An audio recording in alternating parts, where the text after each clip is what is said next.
Hi everyone. Today's topic is nervous system healing. So this won't be a comprehensive one-stop shop on the nervous system. However, I do want to share from my perspective how I used nervous system healing in my burnout recovery journey, as well as how I use it with clients when I'm doing therapy with folks who are burned out, but also how I incorporate the nervous system into my couples work that I do. I highly recommend several books on the recommendations page of my website. I have Burnout, A Call to the Wild. I should put some Gottman books on there. John Gottman, the couples researcher. So there's a lot of different places. Books from Dr. Gabor Mate. He has a book about stress, When the Body Says No. And so there's a lot of resources out there to learn more about the fight, flight, freeze, fawn, sort of trauma response, and the nervous system. So again, not trying to be comprehensive or reinvent the wheel, but at least share my perspective on how I use it in therapy and how it helped with my burnout recovery journey.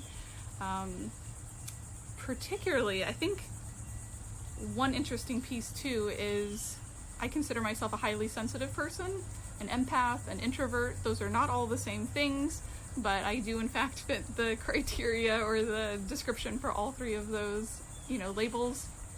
And so one part of being highly sensitive is that my nervous system, that my brain is wired, my nervous system is wired to be able to pick up on very subtle things and to really soak in the energy around me. That we can consider it a superpower. I'm certainly proud to be a highly sensitive person. But I know definitely there's been times in my life that it felt a little more like a burden than a superpower, in terms of boundaries, right? Not soaking up negative energy, and so on and so forth. So as I was reading and learning about being highly sensitive, and a lot of mindfulness techniques and anxiety treatments involve ways to calm the body and really focus on the nervous system. I just found it fascinating, especially with, deep breathing being like such a shortcut to really signal to your brain that you are safe and that you are calm. I just found it fascinating. I think I read somewhere that someone called deep breathing like the remote control for your brain. Like the fastest way to just click a button and say, it's okay, brain, I'm safe, I'm calm, is doing deep breathing. And in the book Burnout, the authors talked a lot about completing the stress cycle, and that typically involving physical movement, deep breathing, maybe co-regulating, with your partner. But that oftentimes just saying I'm safe and everything's okay, either out loud or just, thinking I'm safe, everything's okay, is often not enough for our bodies. Like the verbal, just the words aren't really enough. And so you typically have to do something physical so your body knows that you're safe. And so that feels like it's been a big part of my healing journey. Is not just, thinking affirmations or thinking, positive thoughts, which I definitely do, but just realizing that, wow, to truly heal from burnout and from some trauma-related things, that it was going to take incorporating the body, whether it's deep breathing or pleasurable movement, but that really signaling to your nervous system, to your fight, flight, or freeze response that you are safe and everything's okay. One thing I wanted to share about the fight, flight, or freeze response and, our body's system of keeping us safe is I know if folks have panic attacks or specifically PTSD or anxiety, that sometimes it can feel really frustrating and annoying and feeling like your body you might get frustrated with your body and feel like, oh my gosh, body, like calm down, you're overdoing it, like take it down a notch. But I just want to throw out some self-compassion, some compassion for your body and for your system, that even if you feel like it's overdoing it, because most people don't want to have a panic attack before, they take an exam, or, before they go to work, or so on and so forth. It really is your body trying to protect you and trying to keep you alive. And so I try to have self-compassion, even if I can feel annoyed for sure, but have some self-compassion that, all right, my body's really just trying to do its job. And it's there in my best interest, right? Your body's working for you. It's got your best interest at heart, so to speak. All right. So the next thing I wanted to share is a little bit about the nervous system in couples work. So when you think about your relationships, if you're a parent, your relationship with your children, if you're partnered, your relationship with your romantic partner, or really anyone, right? Friends, colleagues. I found this fascinating. I learned this from John Gottman research, that, when your nervous system is activated, when you're flooded with negative emotions, right? When your brain is flooded with fear or sadness or anger, that typically it floods the sort of lower lizard part of your brain, the survival part of your brain, that's back here, that kind of keeps you breathing and keeps your organs running.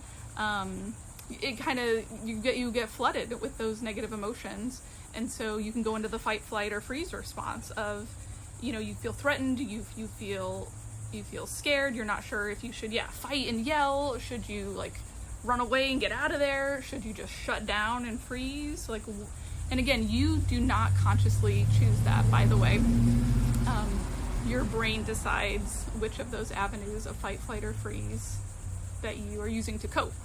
And so the thing, as far as couples are concerned, is a lot of times when couples are new to therapy and they're describing, how they fight or their cycle and how they interact with each other, usually it's one person kind of yells or blames and criticizes, and one person kind of shuts down or freezes up. That's not always the pattern, but that's a typical pattern.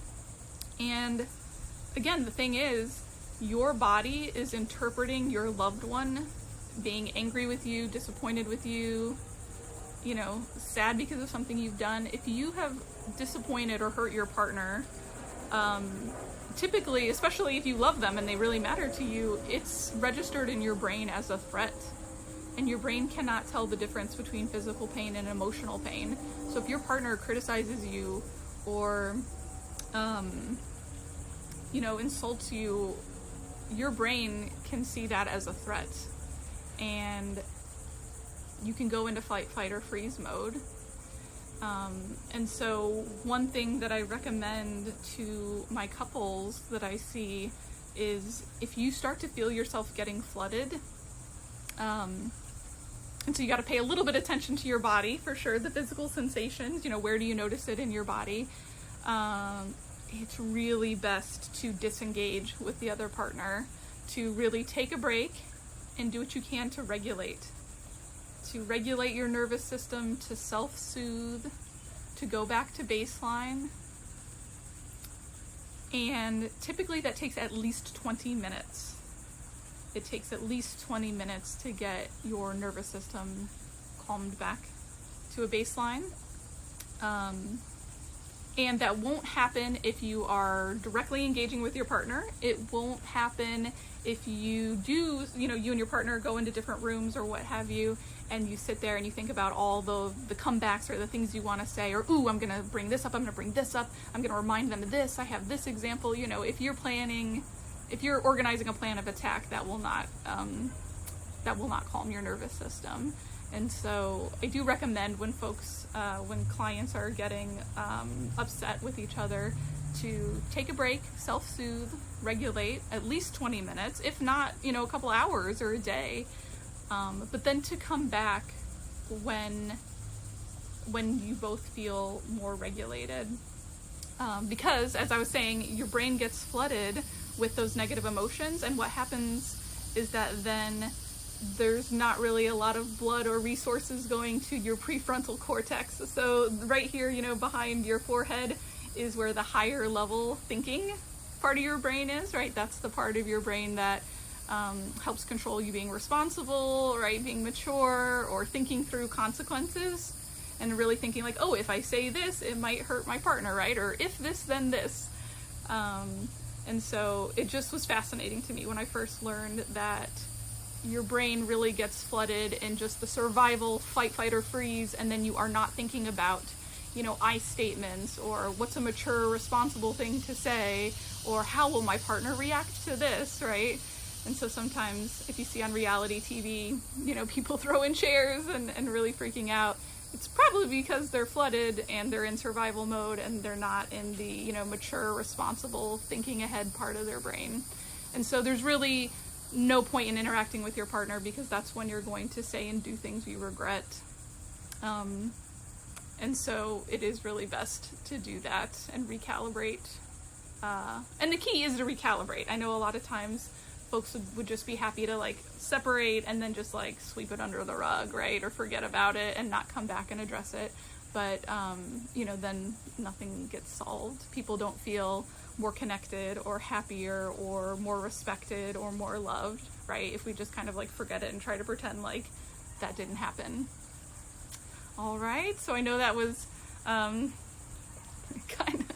of quick, not really in depth, but, for sure, in my work with couples and my work with individuals healing from burnout or trauma or anxiety, or really just living life, I like to incorporate different techniques, talking about the brain science if folks are interested, but also practicing deep breathing. And again, a lot of folks can say I don't like that, or that doesn't work for me.